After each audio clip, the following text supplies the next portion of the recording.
Bonsoir Kinshasa, bonsoir Paris, partout où vous êtes. Bienvenue dans votre magazine d'actualité générale Kelboul Mag. Les seuls et l'unique qui vous permet de découvrir la vraie réalité de la vie quotidienne des Congolais. Voulez-vous savoir comment est-ce que les Congolais vivent? Quelles sont les vraies difficultés que rencontrent les Congolais au fait fond de la République, là où les politiques n'y arrivent peut-être pas? Et toutes ces réalités, vous les trouverez ici, dans votre magazine Kelboul Mag. Et moi, c'est le Mouyouk, j'ai un grand plaisir à vous le présenter.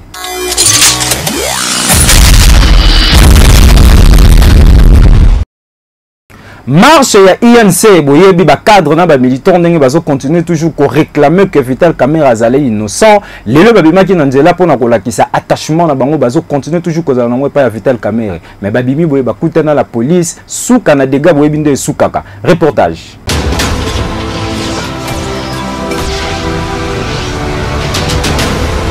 Marche totale ya ba militant pe ba cadre ya INC pona ko lakisa soutien au bazali nango na Vital Kamerhe, président national ya INC. Ba militant ba bimakate ba bimi ba kutani na ba poliyanga gaz lacrymogène ezanga te e yamba bango ba militant ba leli misusu ba déclarer comportement oyo bakanisa ke sili mais ko kamwa ndenge nini zo continuer marche zalaki déjà signalé ba autorité nyonso bandimaki yango mais bakoma kaka na jour jiboye mbangu na mbangu la police a telemeli bango na niveau ko sakana te. Selon maître Bertin Mobondi, il a regretté makasi na comportement ya la police mais a rappelé na ba cadre pe ba militant nyonso ya INC que lundi 31 mai 2021 nde ezali occasion oyo procès à Vital Kamerhe ezalaki interjeté na appel et kozonga bongo lundi baseni toujours ba militant bazala mobiliser pour na ko soutenir Vital Kamerhe pour na bango azali seul espoir pour le changement ya mboka. Wana ezali maloba ya ba membre pe ba cadre ya INC mais état de santé ya Vital Kamerhe boyebi kaka ndenge ezali ko continuer toujours na kati hôpital pour na ko landela mais en même temps procès na lundi oyo déjà ba congolais ba koyebela ngo yo moko ya ba cadre ya INC a pesi peu ba réaction na e par rapport ya marche na bango ndenge se déroulé.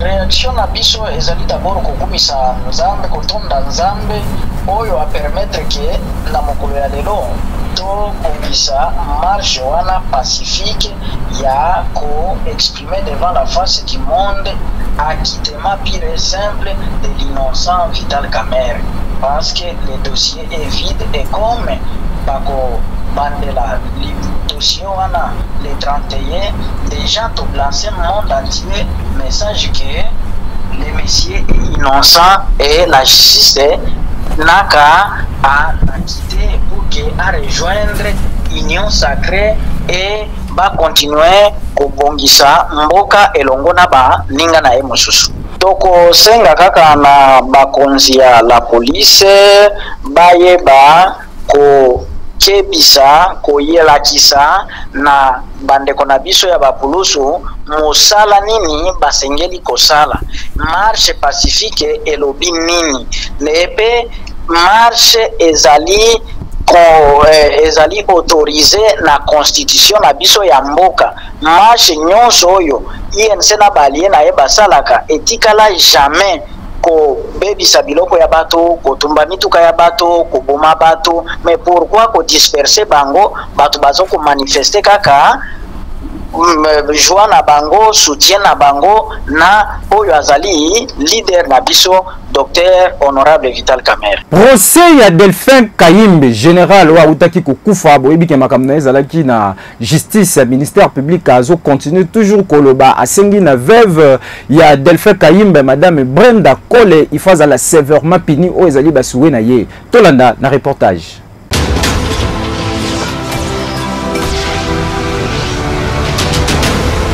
Selon avis du ministère public, concernant procès il y a fait général Delphin Kayimbi, ministère public a saigné na veuve il y a fait Delphin Kayimbi azala bon sanctionné na peine capitale servitude pénale.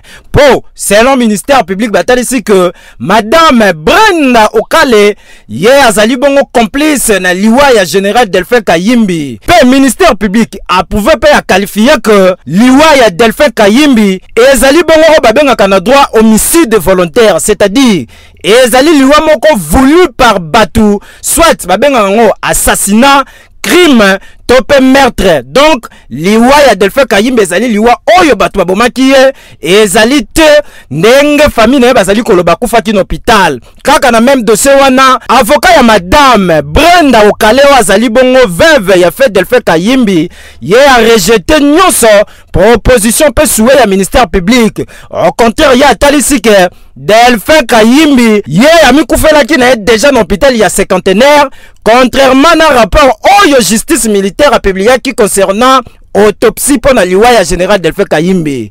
Dossier oyo ba congolais bazo talela ngo kitoko bazali éveillé pona koluka koyeba nani ya solo nda azali na liwa ya Delphin Kayimbi a servir leçon na ba batikali po ba comprendre que koboma mutu et anzaka ve et surtout que mutu bolala nenda komoko akufika abwe général pe en plus dossier batu nyonso ba ozelango que yo Tchangu niveau d'insécurité zo continue toujours ko battre record. Général Silvano Kasongo, il faut que luka ko sala moins loko. Et dit que bakuluna non seulement bakati mutu musapi, mais 3 personnes s'il vous plaît ba violer jeune fille et ça lui passe pe mawa.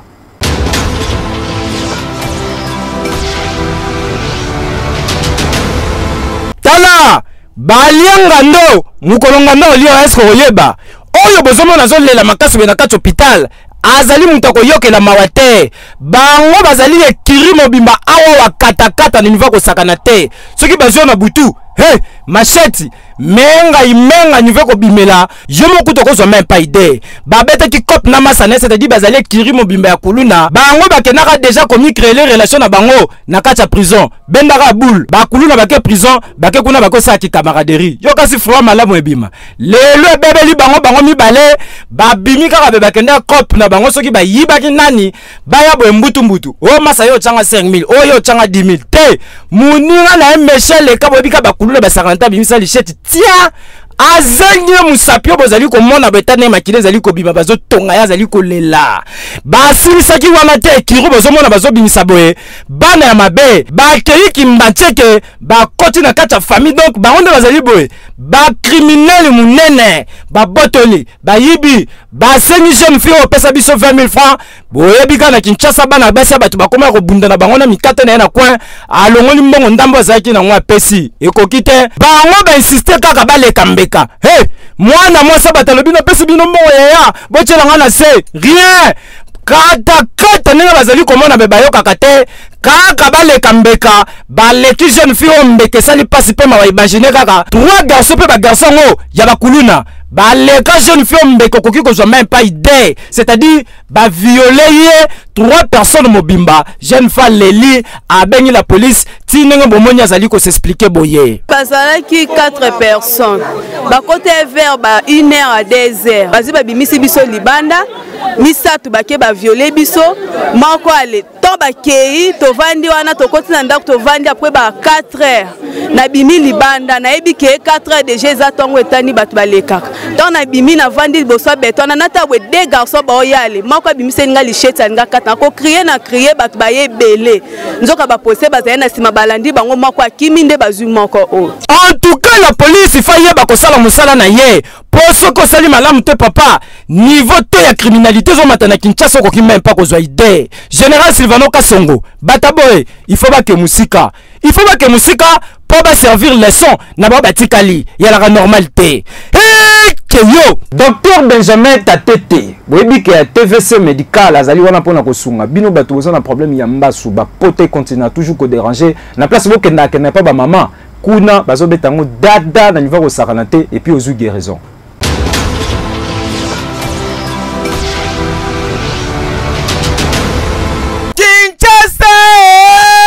Tunanga nini nzambe ya makambo tali bapota mbasu na République démocratique du Congo esi ayebana esi akenda sango ezali bongo Dr Benjamin Tatete oyo abetaka mbasu dada na 15 minutes apamba opération esili mutu akiti likolo na se atamboli. Awa na Kinshasa, TVC Médical, le seul, l'unique centre de santé oyo ba maîtrisa ba pota ezala pota ya ba diabétique ezala pota songolo pakala. Awa soki basimbi yango mbala moko ozongi mobimbo yo wapi. Bokanisi esili ten na TVC Médical boko kuta ba service nyoso bazali na gynécologie bazali na chirurgie e bongo kote ba matériel kuna kututika na yo ba appareil o mundela salika ka lelo na TVC Médical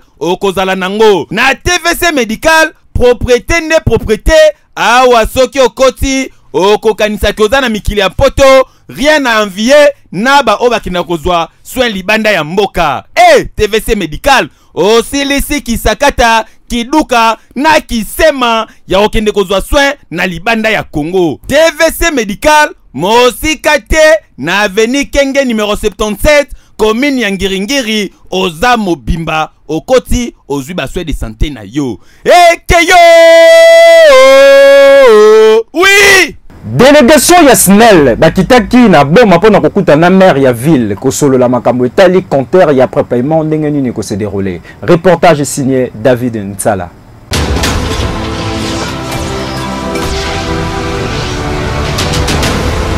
Désormais, na mikolo ezali koya ville ya boma ekozala bongo sensibiliser na makambo etali bien fondé pe avantage ya ba compteur ya prépaiement.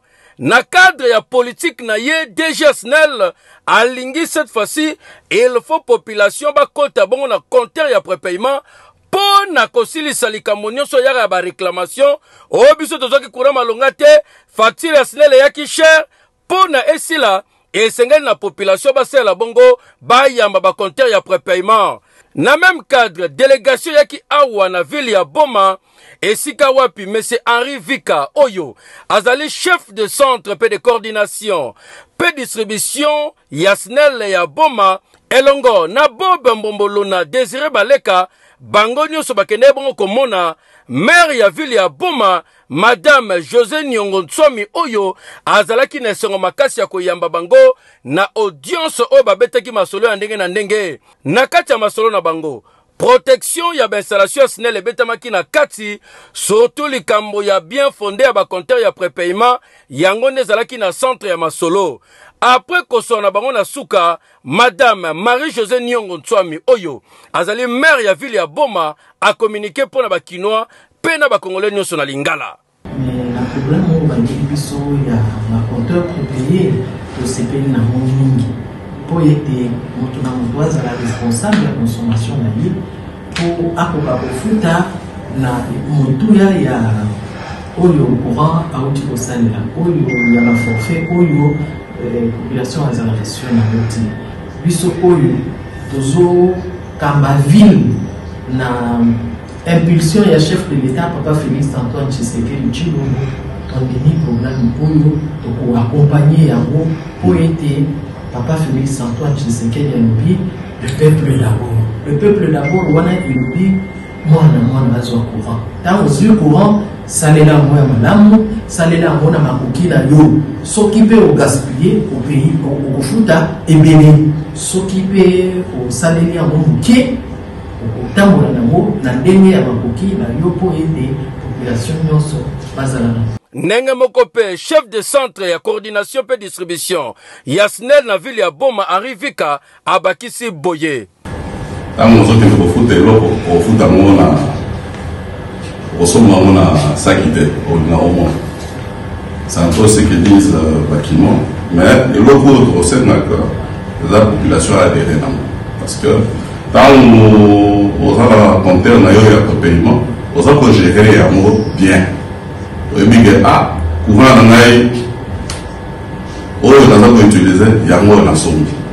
Et en plus ceux qui population a adhéré na mo to za souter na problème au transport eziki au transport en surchauffe parce que minimum déjà que dans l'inconscience otiki mwinda eza kopela nzambe apesi yo déjà mwinda dans le jour comme ça mais yo yayo mwinda na ndako eza kopela.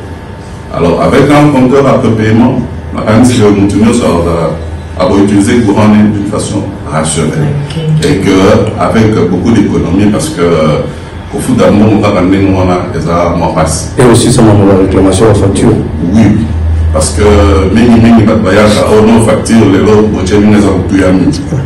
Mais par rapport ça n'a que non atika ke mwinda kopela tamoti bon. Alors avec compteur après paiement. Donc, ça peut utiliser un mot bien d'une façon rationnelle.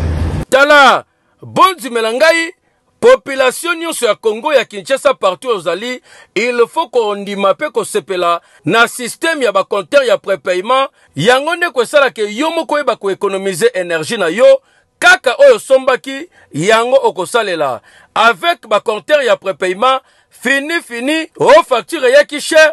Oh, sinon la zone a biso mbongo belé, yo moko ko gérer, yo moko ko contrôler, nyonso nengo zali ko salela. Eza possible grâce à ba compteur ya prépaiement. Que yo, oui. Résultat est déjà disponible. Bino batunya so bobeta ki développer. Boyebi ke Jafar ninga zala kawana non seulement na ba cyber café na batu baganyaka mingi mais azwa kapel sisu ba prise en charge pour na accompagner bino ti na kati États-Unis c'est-à-dire ezali réalité. Yo mto betaki kendo tala résultat de Jebandi.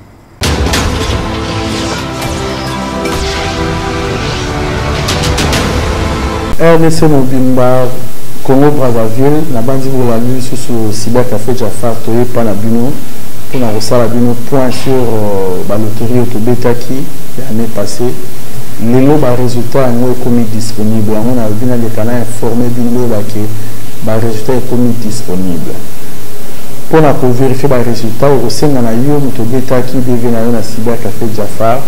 Il faut que les canaux papier au Pesakio. Participants au Pesakio accusé de réception.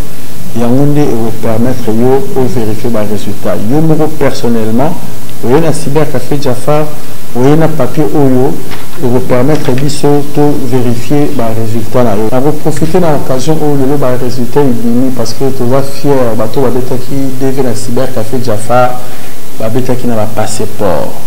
Parce que biso Tolanda qui ndenge département des États-Unis et des conditions à passeport, il y a un moni cyber café Jafar, tu informa qui te ndimaki na biso mpiaka, moto azala mbongo passeport te, moye pa beta devila te ndenge ba senge ole ke to kosa lokola ba mususu bazali ko kosa bino ata ozana passeport te yaka ko beta devila. Mona la même personne, le même cyber azo benga lisusu batu basala passeport. Na bandi boyebi cyber ou memara batu avec prise en charge à solo et la cyber café Jafar. Tous aura tout temps à gagner pour ça il est makambu nyonso. Et puis kaka ndenge yo moko beta ki debe so ozala ki yo moko to kusunga yo sala yo moko eno ezala ba couplage ndenge ba cyber mususu basala ra cyber Jafar asala ra couplage te. Obeti deve yo moko comme tous on a besoin ozala na beaucoup de chance à revoir visa na yo okosala dossier na yo yo moko to revoir en charge yo moko yango to senga na bino mutu tout a gagner DV na ye na RDC na Congo Brazzaville ya ko mona cyber café Jafar tozali na kati ya commune Selembao précisément na Kitoki Mons pas tellement l'équipe ba mama ba na choité kopa mabanga yango ni comme article na bango ya tous les jours ndeko sala eza pas si komona ba mama niveau bazo bunda pona ko se survivre reportage.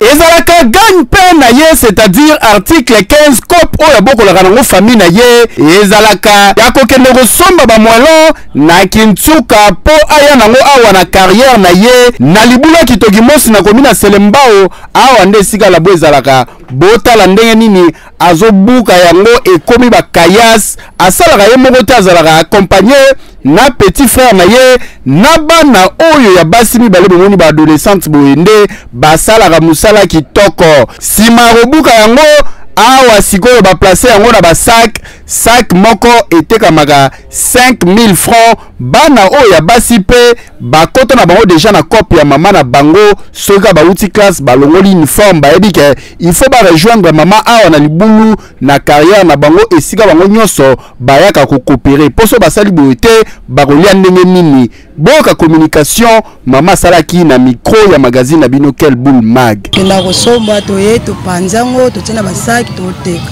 teka oya Bembe toteka yango 4000 oya rouge toteka yango 5000 convenance ebele okosomba pour passer on peut passer ozoka baba siko bilo nyonso to ozula mbongo ofonyo kamela nka bona ko moi ça va de vivre car tout le monde usana roza no peut-être pour se pesa mseze sungangai pour se kara ya pambe sungangai ça te laisser la bana pour se sungangai Busu ekesungangai Bourette coûte ekesungangai pour mutako sumba moyen de transport akozwa pousse akekotikela ya bonde ezalaka encourageant komona mwana mwasi azosala musala oyo ezalaka plus répité ya bana mibali ataliki mwasi na yete atali kitoko na yete aboyi sopeka poso basali boyete na Kinshasa oyo imagine famille kolia ndenge nini akotsa na bana oyo kutu ya bébé bozomona boye 2 ans déjà c'est-à-dire ye peso ko jusqu'à 4 ans 5 ans akoti na cop oyo po yango nde osalake atanga alia amela alata kitoko boyende ezalaka yo une seule chance, une seule occasion pour devenir millionnaire. Au Kanisi Nakosi, Winner Loto vous donne l'opportunité de devenir riche. Le tirage est salami. Tala lem souyum to gagner.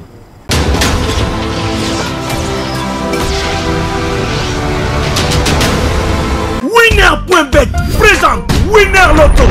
Viniwana Boso Beta. Winner. Bonsoir chers parieurs, entre vous et Winnerbet c'est toute une histoire n'est-ce pas? Puisque c'est chaque jour qu'il vous apporte des grosses sommes importantes en vue de transformer davantage votre vie. Et pour cette très belle soirée, il est donc question de jouer un merveilleux jackpot. Les montants est estimé à 286 500 000 francs congolais. Mais vous jouez aussi pour 1 milliard de francs congolais. Notre super jackpot que nous vous offrons ce soir. À vous donc de choisir 5 bons numéros et vous ajoutez à cela les numéros de la Super Bowl pour espérer gagner tout cet argent ce soir, rien que pour vous. Alors si vous êtes prêts pour les tirages, moi je vous dis déjà bonne chance aussi pour la suite. Vous connaissez la règle, ce tirage se déroule sous l'œil vigilant des huissiers de justice, des officiels à Winner Loto, mais aussi d'un public témoin. Nous accueillons le tout premier numéro, regardez les 15 est déjà là. Alors de quel autre numéro sera-t-il suivi? Regardez, 18 et donc notre deuxième numéro. Mesdames et messieurs, on avance pour accueillir cette fois-ci, ça sera donc le numéro 38 comme notre troisième numéro. 286 500 000 francs congolais, notre merveilleux jackpot de cette très belle soirée. Regardez, les 9 et donc notre quatrième numéro. Les 5 revient donc à la 5e position. Il ne reste plus que la Super Bowl. Et pour cette soirée, mesdames et messieurs, le numéro n'est rien d'autre que les 16. Mesdames et messieurs, je récapitule, s'il faut ticket, il fallait nécessairement trouver les 15, les 18, les 38, les 9, les 5, mais aussi les 16, qui est donc le numéro de notre Super Bowl. Avez-vous trouvé cette belle combinaison gagnante depuis la maison? Sinon, ça a été un réel plaisir de vous présenter ce 64e tirage. D'ici là, portez-vous bien et excellente soirée chez vous. Au revoir. Winner Loto! Le prochain tirage est pour ce mardi. Au sommet déjà ticket na yo. Viniwana Boso Beta. Tozali na masima nimba précisément na province à Kwilu. Ba ressortissant nyonso ya côté kuna ça la passe pe mawa misusu bazwa ba poste belé mais niveau to retrouver ba école misusu kuna pardon faut lukele yango kombo.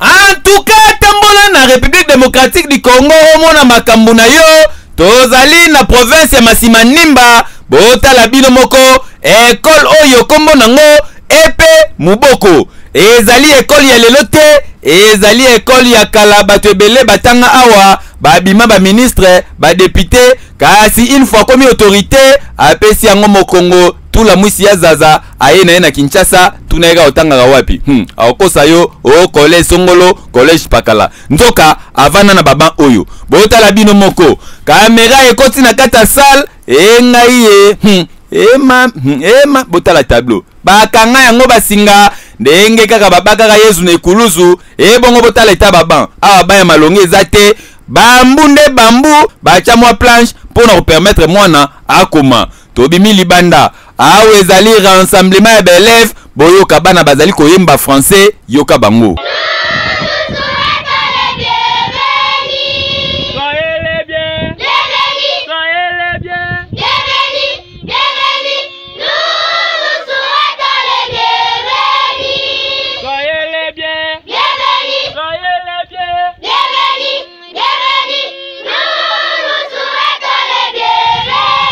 Kokamwa bana misusu makolongulu, imaginez poussière ezali awa bana babimi ba géographie ba histoire na nzoto pas moyen et bongo mayanzi pe le watu zana ilanga ezo raté bango te. Imaginez à plein 21e siècle bana bazali kotanga na ba condition ya boye côté ba uniforme mususu alati uniforme mususu kutu alati jeep ya mama tongelanga vedi tata mosi na bango nda tonga kiongo na maboko mususu alati coupe ya papa tongelanga coupe yango soko tali yango na sima okamwa yo moko madi abana nenga defoite pasi pe mawa kasi na mkola lelo bayambinde sous proverbe éducationnel ya masi 4 oyo yokota la situation bana bazali kotangila awa pasi pe mawa yoka communication. Nous sommes parmi vous pour une visite de travail.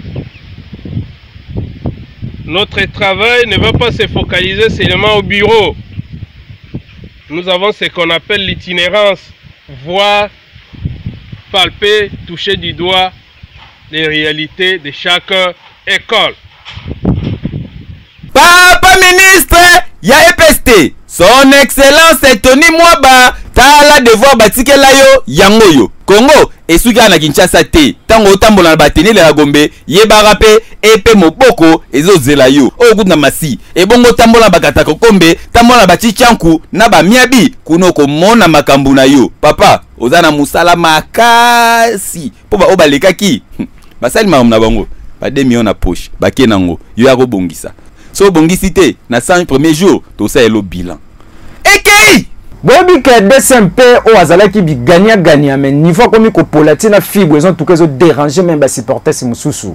Lelo basangana ki pona ko luka ndenge ba ko bimisa DSMP na situation wana. Reportage signé JJ Mbuyamba.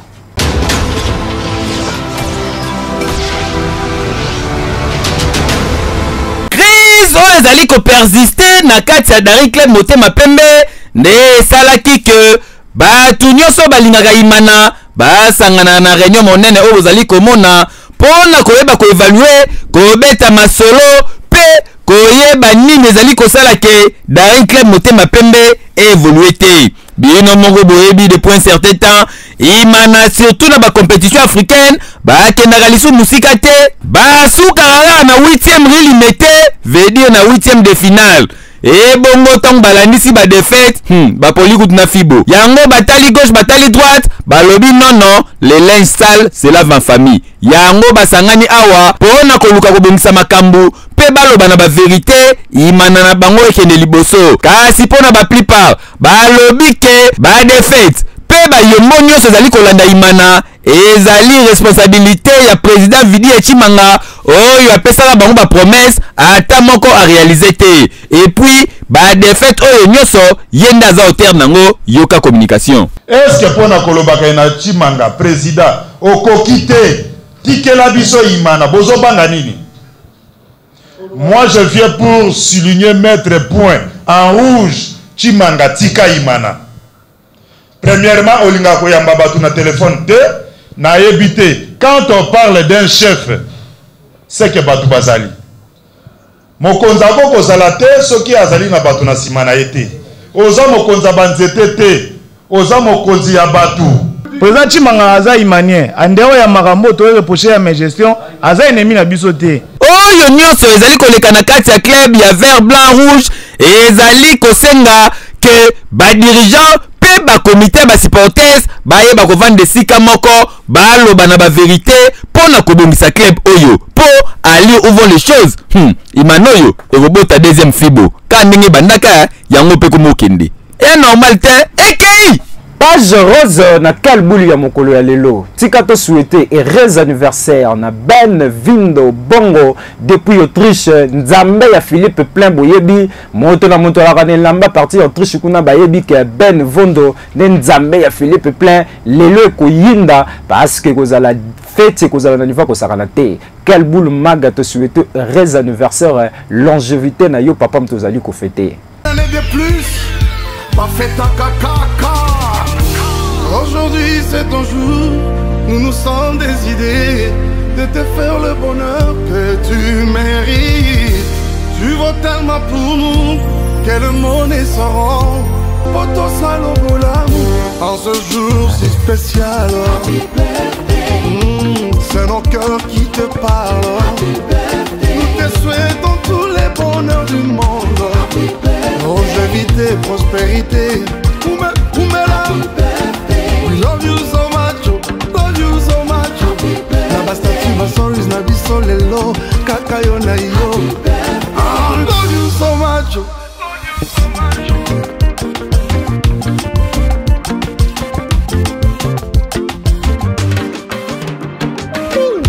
Nous rendons grâce à Dieu pour les dons que tu es, champion à Botami. Devant toi le gâteau, tes bougies allumées, souffle avec joie, c'est un jour il est tien. Nous mettons tout ensemble, nos cœurs y compris, Poto Salobola.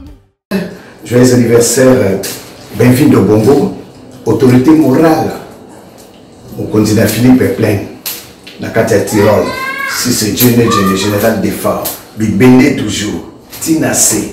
Voilà, vous avez compris que nous sommes arrivés à la fin de notre magazine. Voilà qui tellement est belé à Rolanda Bisso. À partir de Bunia, Butembo, Banagoma, quelle boule, nous sommes de cœur avec vous. Et d'ailleurs, au nom de notre directeur manager général David Nsala, nous compatissons ensemble avec nos frères qui passent le moment le plus difficile qu'on a à Goma. Bana Paris, Bana Londres, diaspora congolaise, tonton c'est le yeyo, tout le balsous nini. Quelle boule ma foute yo wapi et l'engyo yo wapi. Nous disons un grand merci à Clarisse Mouyoki, la première téléspectatrice il y a quelle boule mag. Pourquoi pas Naider Numbi, la tête la plus puissante. Nanabino, le rendez-vous est pris pour demain. Au revoir.